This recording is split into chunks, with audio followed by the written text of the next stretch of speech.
내가 뭘 해준 거에 대해서 돌아오지 않는다. 그럼 이제 그때부터 힘들어지는 거죠. 인간관계를 거래라고 생각할수록 인간관계가 힘들어집니다. 뭘 해주고 뭐 선물을 사준다든가 아니면 생일을 챙겨준다든가 뭐 힘들 때 뭐 카톡을 보내준다든가 위로를 해준다든가 이런 것들을 하잖아요.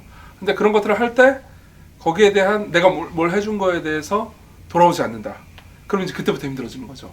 제일 이런 문제 때문에 힘든 게 연애하는 커플이나 부부간에도 이런 문제가 있어요. 그러니까 내가 어떤 사람을 좋아하는데 혹은 그 사람과 이제 교제 중인데 내가 저 사람한테 해준 것만큼 관심을 써준 것만큼 그 사람은 나한테 해주지 않는다. 그러면은 보통 많은 사람들은 이런 방식을 선택해요. 바로 분노하든지 아니면 바로 분노하지 않더라도 더 잘해주는 거예요. 상대방이 나한테 내가 원하는 만큼의 호의를 나한테 줄 때까지 더 잘해주는 거죠.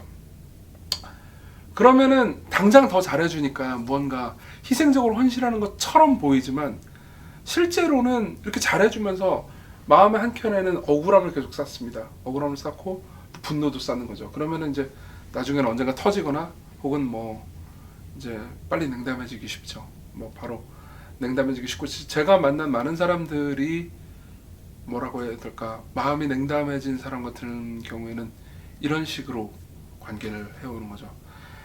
이런 관계는 기본적으로 모든 인간관계를 일종의 주고받는 거래 게임이라고 생각해서 이렇게 되는 겁니다. 사실은 답은 하나밖에 없어요. 어떤 의미에서 상대방이 나한테 어떻게 해주는지, 상대방이 어떻게 나한테 대해주는지, 그리고 상대방이 나한테 얼마나 내가 준 것만큼 주는지에 대해서 생각하지 않고 그냥 상대방을 대하는 거죠. 그러니까 이 모든 내가 얼만큼 했고 상대방이 나한테 얼만큼 해주는지, 내가 얼마나 상대방에 관심을 줬는데 나한테 상대방이 얼마나 관심을 주는지, 이런 것에서 아예 자유로워져야 문제가 해결돼요.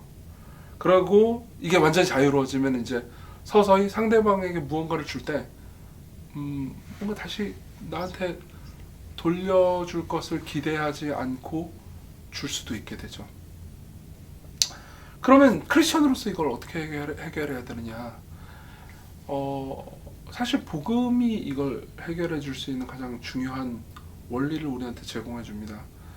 제가 옛날에 이제 팀 켈러 목사님의 책을 읽은 적이 있는데, 팀 켈러 목사님의 책 중에서 내가 만든 신이라는 책이 있어요. 책에 보면 이런 문장이 있어요. 인색함을 해결하려면 복음에 나타난 그리스도의 후하심 쪽으로 방향을 틀어야 한다. 그리스도는 당신에게 그분의 불을 쏟아주셨다. 이제 당신은 돈 때문에 걱정할 필요가 없다. 하나님이 당신을 돌보시며 안전하게 지켜주심이 십자가로 입증됐다고요. 십자가로 입증됐다. 예수 그리스도께서는 이 땅에 우리를 위해서 오셨잖아요. 그렇죠? 그분은 모든 것을 다 가지고 계신 분이세요. 예수 그리스도께서는 모든 걸 다 가지고 계시고 하늘의 영광과 모든 우주의 전 존재를 그분의 손에 가지고 계신 분인데, 그분이 이 땅에 오셨단 말이에요. 그죠?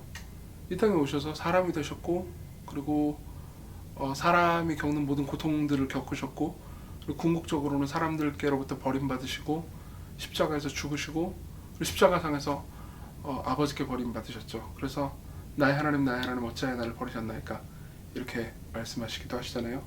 왜 예수께서 이렇게 하셨을까요? 왜 예수께서 모든 것을 가지신 분께서 왜 이 모든 고초를 겪으셨을까요? 뭘 가지시려고? 바로 우리죠. 우리를 가지시려고 예수님께서는 모든 걸 다 버리셨습니다. 이런 것들을 생각해 보면은 우리는, 그러니까 우리가 가지고 있는 것들이, 이미 가지고 있는 것이 뭔지 알 수 있어요. 예수 그리스도를 가졌죠. 예수 그리스도 안에서 하나님의 호의 전체를, 하나님의 사랑 전체를 우리는 다 가진 거거든요.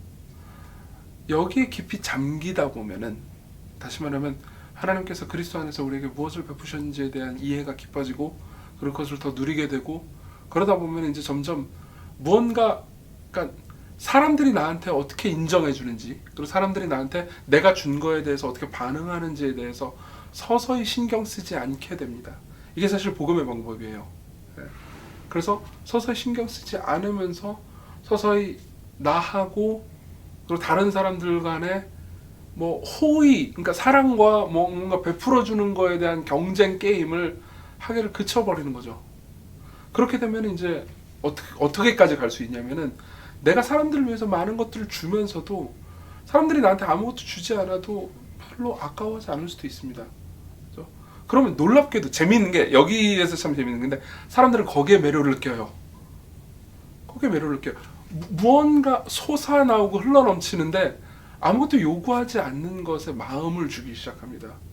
그러면은 뭔가 게임으로 인간관계를 게임으로 생각하는 주고받는 공로 게임으로 생각하는 것보다 훨씬 더 의미 있고 행복하고 그리고 동등한 관계 가운데서 인간관계를 경험할 수 있는 거죠. 만일 이게 뭐 말로는 되게 제가 쉽게 말해서 좀 미안하긴 하지만 어쨌든 이 복음으로 말미암아서 은혜를 체득하는 것 이거 외에는 저는 궁극적인 방법이 없다고 생각합니다.